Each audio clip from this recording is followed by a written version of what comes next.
A very warm welcome to my channel. This is Kanchan Gupta and channel is UGC Education Paper 2.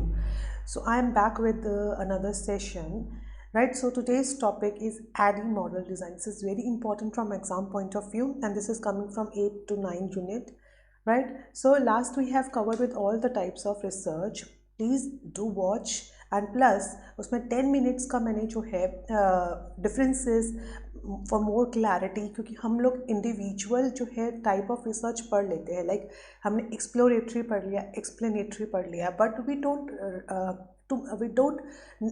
कहते हैं ना कि हमें वो उनमें डिफरेंस पता करना नहीं आता है कि अगर हम एक क्वेश्चन है और उसमें हमें ये ऑप्शंस गिवन है तो हम क्रैक नहीं कर पाते हैं।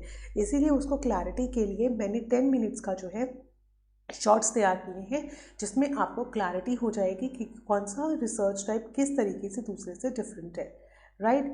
चलिए, लेकिन आज का जो टॉपिक है वो है ADDIE model design. So before moving please subscribe my channel for more coming up video.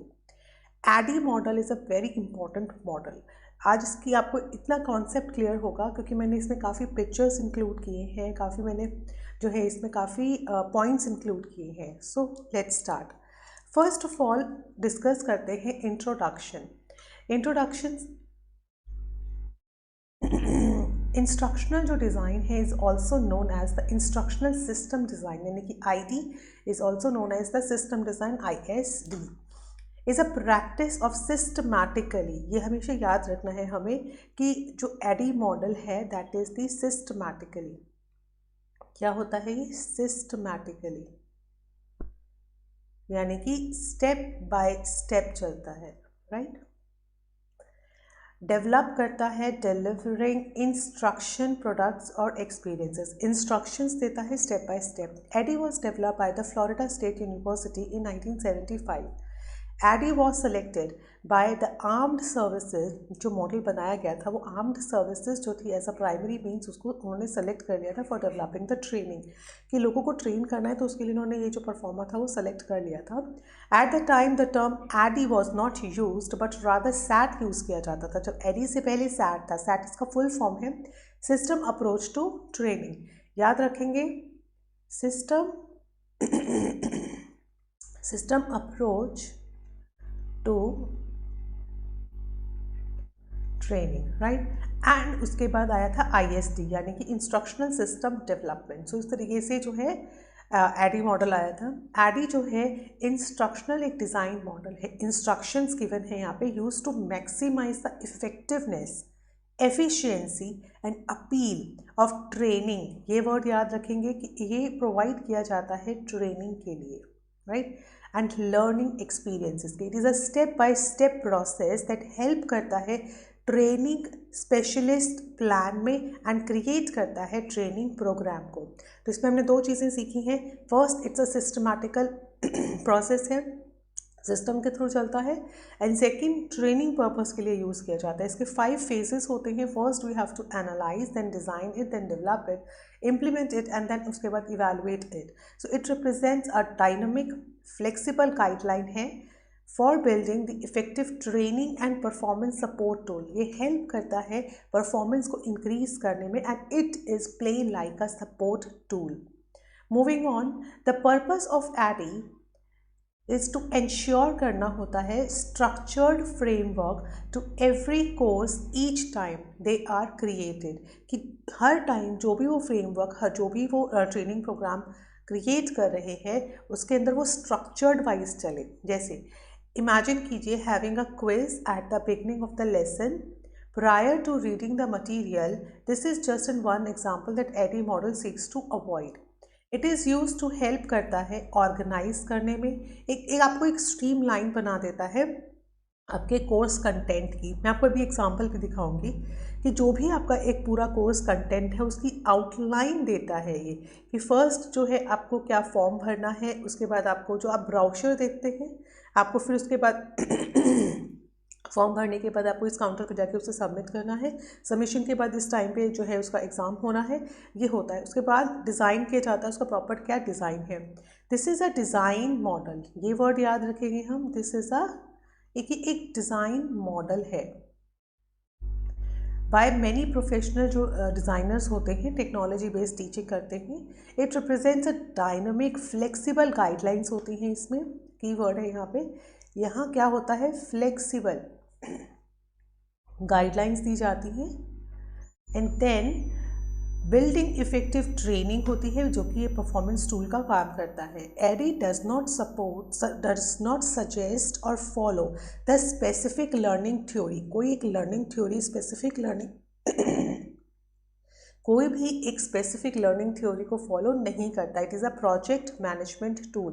This is another key term, this is the project management tool. ये एक प्रोजेक्ट को मैनेज करने का एक टूल है। It is a project and it helps us to think about the different steps in course.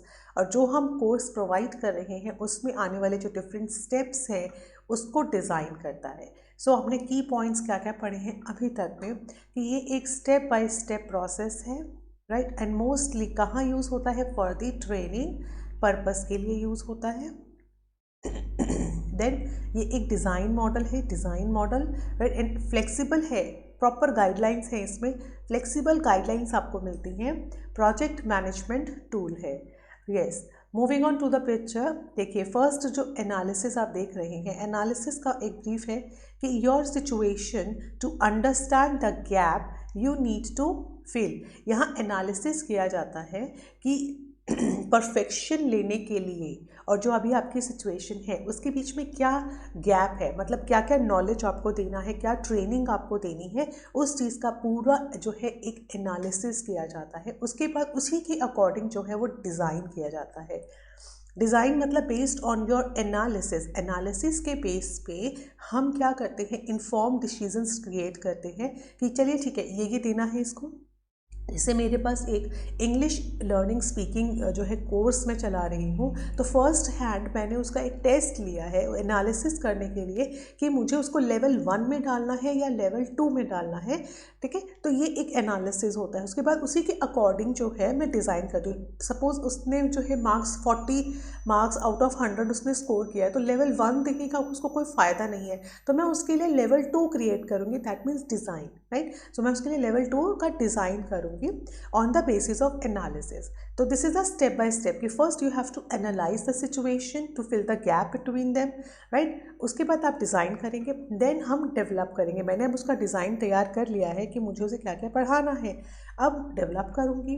मैंने जो है शीट्स बना ली हैं। बिल्डिंग योर एंड प्रोडक्ट, मतलब आपने अब वो प्रोडक्ट बना लिया है टू स्टार्ट हिज ट्रेनिंग। ना उसको इम्प्लीमेंट मैंने अब उसको दे दिया है कि अब आप इसको पढ़िए बैठ के, और उसके बाद मैंने उसे इवैल्यूएट किया है कि आपने कितना उस शीट से, उस जो मैंने आपको एक पेपर दिया है, जो टेस्ट दिया है, उससे आपने कितना स्कोर किया है। So evaluate if your learning end product जो है, जो आपने प्रोडक्ट बनाया था, is effective, how much the design is effective. So make any necessary updates उसमें and cycle back to the analysis phase. अब उसमें आपने कमी देखी जो मैंने डिज़ाइन बनाया था, फिर से मैंने उसको एनालिसिस फेज में डाला कि उस टेस्ट में क्या क्या कमियां थी, फिर से मैंने उसको रीजनरेट किया, राइट। तो ये एक साइक्लिक प्रोसेस भी है। फेज़ 1 में आप देखिए, चलिए पढ़ते हैं। फेज़ 1 जो एनालिसिस फेज़ है, ड्यूरिंग द एनालिसिस फेज़ में डिज़ाइनर आइडेंटिफाई करता है कि उसकी लर्निंग प्रॉब्लम क्या है, हाउ लर्निंग प्रॉब्लम अराउज, कि उसकी जो लर्निंग प्रॉब्लम हो वो कैसे आई है और कैसे हम उस प्रॉब्लम को सोल्यूशन दे सकते हैं, क्या उसकी ज़रूरतें हैं, क्या उसका नॉलेज एग्जिस्टिंग है, any other helpful learning characteristics. कोई भी हमारे प्रोजेक्ट मतलब हमारी डिज़ाइनिंग में जो भी इंफॉर्मेशन हेल्पफुल होगी वो हम उस एनालिसिस फेज पे लेंगे। वो क्या भी कुछ भी हो सकती है, जैसे वो परफॉर्मेंस एनालिसिस है कि उसकी परफॉर्मेंस आज तक की क्या रही है, या मैंने उसको कोई टास्क इन्वेंट्री दे दिया है, मुझे ये करके दिखाइए आप, ताकि मैं पता लगा सकूं कि आप जो है आपका लेवल क्या है और आप कौन से लेवल पे इंग्लिश स्पीकिंग कोर्स कर सकते हैं। जॉब टास्क दिया मैंने, उसको लर्निंग एनालिसिस दिया, उसका लर्निंग कि उसको कितना जल्दी याद हो जाता है, या उसका लर्नर एनालिसिस किया प्रॉपर, उसकी एबिलिटी का चार्ट बनाया, उसके एनवायरनमेंट का एनालिसिस किया। तो this is the first hand information you have to collect जो है फ्रॉम द लर्नर। जैसे हम फॉलोइंग क्वेश्चंस पुट अप करते हैं, जैसे who is the audience, audience कौन है, ठीक है। And what are their characteristics, उनकी ऑडियंस क्या है। आप इसमें एक एज ग्रुप डाल सकते हो कि कौन सा एज ग्रुप है जिसके लिए हम ट्रेनिंग कर रहे हैं, या उनके क्या कैरेक्टरिस्टिक्स हैं, आर दे हैंडीकैप्ड और are they normal people. So these question arouse on the analysis phase पे। Did we identify the new behavioural outcome, what types of learning constraints exists, कि उसमें लर्निंग के लिए क्या क्या जो है कंस्ट्रेंट्स विद्यमान हैं, क्या टाइप्स है, what are the delivery option and what are the online pedagogical considerations. So these are questions that arouse at the analysis phase. What are the timeline of the project completion. तो ये सब हम analysis phase पे करते हैं। Audience क्या है, क्या कैरेक्टरिस्टिक्स है, क्या देना है उसे, क्या बनाना है जिस लेवल तक उसको लेके जाना है, क्या लर्निंग आउटकम हो सकता है, ये सब जो है हम एनालिसिस फेज पे करते हैं। जैसे आप एक एग्जांपल देखिए, एक प्रॉम्प्टिंग दी हुई है यहाँ पे, डिस्क्राइब द प्रॉब्लम और insight that inspires a need for instructions and consequences if the needs are not addressed. तो ये एक जस्ट एनालिसिस किया गया है जो एक ट्रेनर करता है। The need for this course, इस कोर्स की क्या ज़रूरत है। Complete the following need statement कि a course is about dash about exist because the target audience are not. तो दिस इज जस्ट एक एनालिसिस फेज है कि जो लर्नर है वो कैसा है, उसका पर्सोना कैसा है, what is the course about, course कैसा है, नीड क्या है कोर्स की, कोर्स किस चीज़ के बारे में है, लर्निंग एनवायरनमेंट क्या है। This is a kind of brochure होता है कि जो आपको एक सारी फर्स्ट हैंड इंफॉर्मेशन देता है ना। चलिए डिज़ाइन पे आते हैं। एनालिसिस करने के बाद ऑब्वियसली हम डिज़ाइन करेंगे। आफ्टर एनालिसिस हम क्या करेंगे, डेवलप करेंगे लर्निंग ऑब्जेक्टिव्स को कि अब हमें उन्हें क्या क्या देना है। आउटलाइन है is made on how to reach the instructional goal that were determined during the analysis phase. जो एनालिसिस फेज में हमने इंस्ट्रक्शनल गोल डिसाइड कर लिए हैं, इंस्ट्रक्शनल गोल्स को जो हमने एनालिसिस फेज पे डिसाइड कर लिया है, नाउ इस स्टेज पे हम उसे डिटरमिन करते हैं। ठीक है। And step is to have a blueprint of what your training और कोर्स विल लुक लाइक। और यहाँ पर हम एक ब्लूप्रिंट तैयार कर लेते हैं अपने कोर्स के बारे में, जिस चीज़ के लिए हमें ट्रेनिंग देनी है। तो फॉलोइंग क्वेश्चंस आर जो है taken to consideration at the design phase, like what kind of documentation of the projects instructional visual and technical design strategy is required. इस फेज़ में हम देखते हैं कि हम किस किस तरीके से अपने इस डिज़ाइन को फॉलो करेंगे, डिज़ाइन को फॉरवर्ड करेंगे। How to create the story board and how to design, किस तरीके से डिज़ाइन करेंगे यूज़र इंटरफेस को, and how to apply the visual design, graphic design को कैसे अप्लाई करेंगे। तो हम लोग सब कुछ डिज़ाइन, जैसे फॉर एग्जांपल मैंने एक ट्रेनिंग पर्पस के लिए एक पीपीटी बनाई है डिज़ाइन, तो मुझे उसमें लगता है कि मेरी पीपीटी जो है फ्लो में आनी चाहिए। मुझे लगता है मेरी पीपीटी जो है आप कहेंगे ना विद म्यूज़िक आनी चाहिए। तो ये सब जो है एक्स्ट्रा क्या है, तो मेरा डिज़ाइन है कि my PPT should be like this, my PPT should be like this. तो this is a complete design जो मैं सोच रही हूँ। ठीक है, मैं कि ऐसा करूँगी क्योंकि मुझे लगता है मेरा जो लर्नर है वो इस तरीके से ज़्यादा अच्छे से समझ पाएगा। तो मैं ये डालती हूँ, ये प्रोसेस डालती हूँ, ये जो है इंस्ट्रक्शनल टेक्नोलॉजी डालती हूँ, तो उससे ज़्यादा बेहतर समझ पाएगा। तो मैं सब डिज़ाइन कर रही हूँ ये। ठीक है, समझ रहे हो कि कौन सा डिज़ाइन होगा, कौन सा विजुअल इफेक्ट होगा, राइट, कौन से टेक्निकल डिज़ाइन मैं उसमें यूज़ कर सकती हूँ जिससे मुझे लर्नर जो है काफ़ी अच्छी बेहतर तरीके से समझ पाएगा। तो this is a kind of all blueprint. A very good word is it is a blueprint, जहाँ हम लोग तैयार करते हैं कि हमारा जो ट्रेनिंग है, जो ट्रेनिंग प्रोसेस है कैसा होना चाहिए और कैसा होगा। उसके बाद जैसे आप यहाँ एक देख सकते हो एग्जांपल लिया हुआ है, एडिस डिज़ाइन का जो स्टेज होता है, you will have to training design that line up करते हो आप all the courses learning objectives को। जो भी आपको ऑब्जेक्टिव्स अचीव करते हैं आप उसको लाइन अप करते हो, असेसमेंट करते हो, लर्निंग मटेरियल को जो है इकट्ठा कर लेते हो, मतलब उसको कलेक्ट कर लेते हो। During our course we use a template design document. हम एक टेम्पलेट डिज़ाइन डॉक्यूमेंट यूज़ करना चाहते हैं ताकि हमारा जो डिज़ाइनिंग फेज है उसमें एक अच्छी जो है लर्निंग जो है हम लोग अच्छी लर्निंग को स्टेबल कर सके। तो उसका एक ये परफॉर्मा आप तैयार कर सकते हो डिज़ाइन फेज पे, जैसे कि कोर्स लेवल ऑब्जेक्टिव है कि कोर्स के टाइम पे आपके क्या ऑब्जेक्टिव्स होंगे। तो आपने सारे ऑब्जेक्टिव्स को यहाँ पे लाइन अप कर लिया है। उसके बाद कौन सी इंस्ट्रक्शनल अप्रोच आप वहाँ पे यूज़ करोगे, क्या प्लेटफॉर्म आप यूज़ करोगे, कौन सा टूल बॉक्स यूज़ करोगे, ये सारी आउटलाइन है कि ये ऑब्जेक्टिव्स है, ये असेसमेंट प्रोसेस होगा, ये लर्निंग मटेरियल हम यूज़ करेंगे। तो ये जो है ये सारा प्रॉपर आपका एक डिज़ाइन है। Now it's time for development. अब उसको हम डेवलप करेंगे जो हमने डिज़ाइन किया है। So development phase is made up of both analysis and design.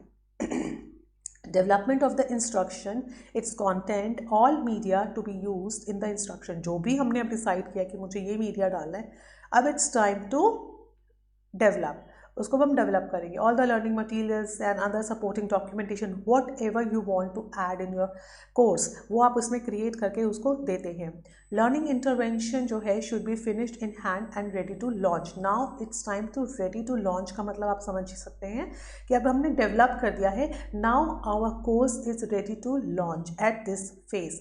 So what are the questions that are taken into consideration in the development process, development phase? What will be the activities that will help the students learn the task? कौन कौन सी activities होंगी जो बच्चों को जो है क्या करेगी, समझने में आसान करेगी?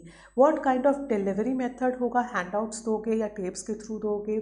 How develop the instructional courseware? How to synthesize the courseware into the viable training program? और जैसे आपका कोर्स है, जो आपने कोर्स बनाया है, ठीक है, उसको किस तरीके से आप देंगे, किस तरीके से डिलीवर करेंगे।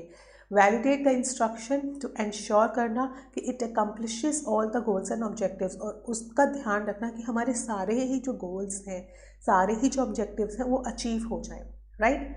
चलिए, moving on to its next phase, that is yes, moving on. Development के बाद क्या आता है? इम्प्लीमेंटेशन। डेवलप हो गया है, अब नाउ इट्स फेज का टाइम आ गया कि अब उसको हम बच्चों को देना शुरू करते हैं। सो जो एक्चुअल लेसन प्लान होता है is put into action. Now it's the action time, right.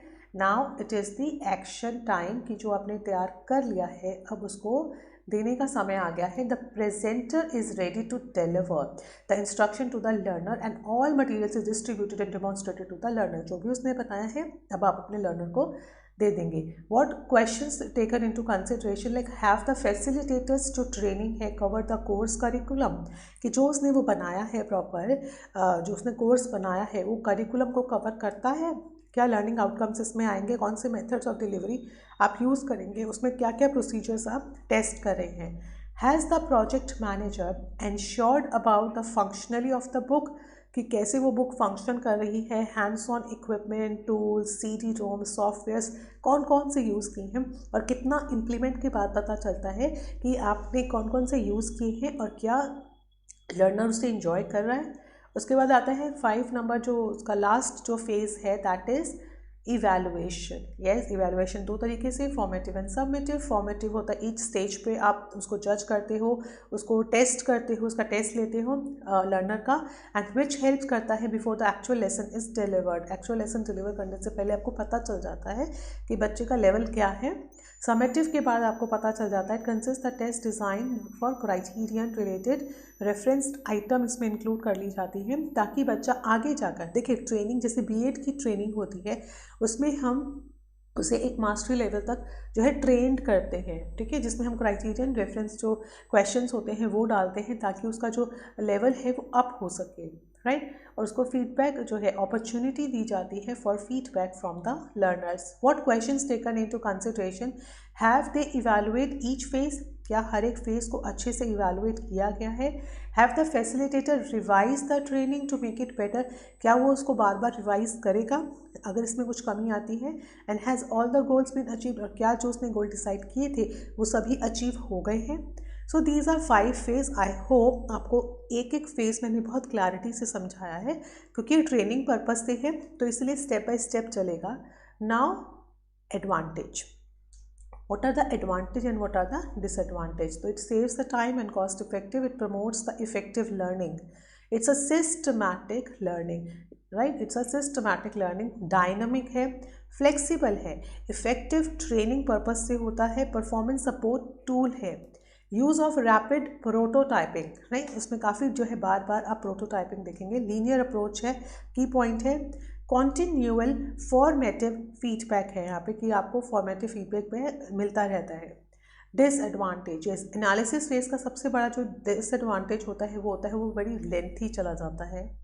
Designing phase में none of the design process में take much time, specially if it is evaluation के लिए बनाया गया होता है तो वो काफ़ी लंबा समय ले लेता है डिज़ाइन में। डेवलपिंग है depending on the materials cost और अवेलेबिलिटी में अफेक्ट द प्रोडक्शन। कि जो डेवलपिंग का मतलब होता है, जब डेवलपमेंट फेज पे जो हमने डिज़ाइन किया है, जैसे मुझे ये टेक्नोलॉजी डालना है, ये हो सकता है एट द डेवलपमेंट फेज वो अवेलेबल ना हो, है ना, तो ये प्रॉब्लम काफ़ी अराइज होती है। इम्प्लीमेंटेशन पे will not know outcome unless implemented, हमें आउटकम नहीं पता है उसके इम्प्लीमेंटेशन से पहले। तो देखिए, अगर मैंने अपना कोर्स बनाया, जब तक मैं उसको इम्प्लीमेंट नहीं करूँगी तब तक मुझे उसका फीडबैक नहीं मिलेगा। तो वो कोर्स जैसा भी बना है, वो कोर्स में कमियां ही कमियां हैं, तभी मुझे उसको इम्प्लीमेंट करना पड़ेगा टू गेट द फीडबैक। तो ये इसका ड्रॉबैक है कि अनटिल एंड अनलेस, जब तक हम उसे इम्प्लीमेंट नहीं करेंगे, हमें उसके आउटकम का पता नहीं चलेगा। एंड इवैल्यूएशन फेज पे this evaluation process can significantly increase the time to create a suitable design. That means evaluation phase पे क्या होता है, अगर कोई कमी आई, हमें फिर से वही जो है स्टेप को फॉरवर्ड करना पड़ता है, ताकि हम बेहतर से बेहतर और इम्पॉर्टेंट जो है अपने लर्नर्स को जो है कोर्स प्रोवाइड कर सके, right. So these are all about ADDIE model design. I hope everything is clear. So before moving, please subscribe my channel for more coming up video that will be on Azure model, Dick and Carey model, and another one is the Kaggle learning model, right? And the last is 5 E's. Yes, जो 5 E है, E's means this one E. 5 E का जो एक concept है, engage, explore and many more, right. So उसके बारे में भी हम बात करेंगे। So there are more coming up videos, तो उसके लिए आपको सब्सक्राइब करना पड़ेगा ताकि जो नोटिफिकेशन है वो आपको मिलती रहे। So thank you so much guys, have a nice day, take care, bye bye.